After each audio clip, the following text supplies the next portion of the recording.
Dende o Concello de Rianxo seguen traballando xunto cos centros escolares da localidade na posta en marcha do inicio do curso escolar. O alcalde do municipio sinalou que se aumentará a limpeza nas aulas, o que suporá duplicar o gasto. Aínda así, Adolfo Muiños cree que moitas medidas son competencia da Administración autonómica.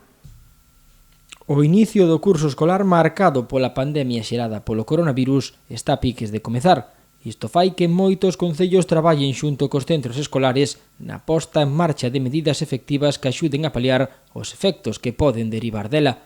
No caso do Concello de Rianxo, despois de varias xuntanzas coas direccións do centro, tomaránse unha serie de medidas que así marca a Xunta de Galicia. Algunhas delas será a dobre limpeza e desinfección das instalacións, o que levará a afrontar un maior gasto de persoal ou no número de horas. Hai que indicar que o Concello mantuvo xa varias xuntanzas coas direccións dos centros ao longo deste mes de agosto e principios de setembro. Continuaremos con elas para apoiar na medida do posible unha competencia que é autonómica.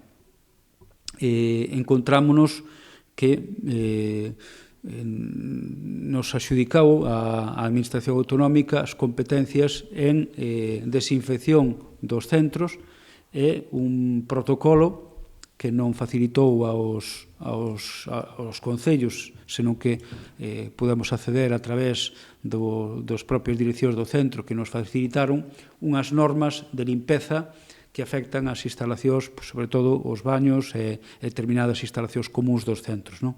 Iso está obrigando aos concellos, falo en plural, porque ademais é así a situación, a facer fronte a uns gastos de contratación de novo persoal, de aumento de horas ou contratación a través de empresas, en algún caso, incluso doblar os servizos de limpeza que tiñamos xa en marcha en cada un dos centros.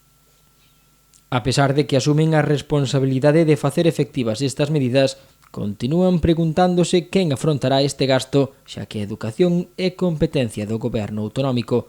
De todas maneiras, Adolfo Muiños insistiu en que se levarán a cabo todas as medidas necesarias. A pregunta que nos facemos os concellos, en todo caso de Rianxo, que estamos preparándonos coas novas contratacións, é quen vai pagar a factura disto. Non sei se o Estado ou a Administración autonómica, que é quen ten as competencias exclusivas en materia de educación. A noticia que temos é que o Estado transfire á Xunta unha cantidade importante para temas de educación e agardamos que dentro dese paquete transferido polo Estado de fondos pois tamén se pense nos gastos que vamos ter os concellos. Senón, o que haberá que reclamar o Estado é que non lle financie tanto a Xunta e que directamente traslade aos concellos uns gastos que son directamente para temas educativos.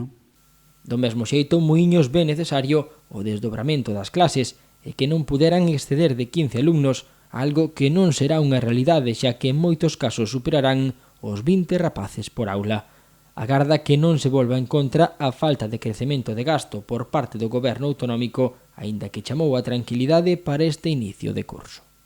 Por responsabilidade, porque sabemos que se non o facemos nós, ninguén o vai facer, pois sí que temos previsto duplicar prácticamente os servizos de limpeza de cada un dos centros para garantir o que marca o protocolo, que son dúas limpezas na xornada de mañán nos centros educativos. O Concello de Rianxo ten 3 centros, 3 colexios, máis ten unha rede de escolas unitarias, un CRA funcionando, un colexio rural agrupado funcionando, que obriga a que manteñamos ese protocolo en funcionamento durante todos estes días. O Concello xa viña facendo determinados labores de mantemento nos centros, repintados, o que é propiamente competencia noso, pedindo tamén colaboración á Xunta con outro tipo de actuacións e outras obras, e estamos niso.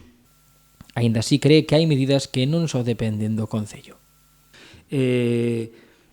Hai medidas que non dependen de nós, que entendemos que, ou polo menos eu entendo, que deberían terse tomado, como a reducción dos grupos, as ratios dos grupos, nunca deberían exceder de 15 persoas, en algún caso pois, chegan a veintena, tamén en Rianxo, non? E creo que iso non favorece un pouco o que se fala cando se toman estas medidas ou estas decisións, que é crear grupos burbulla.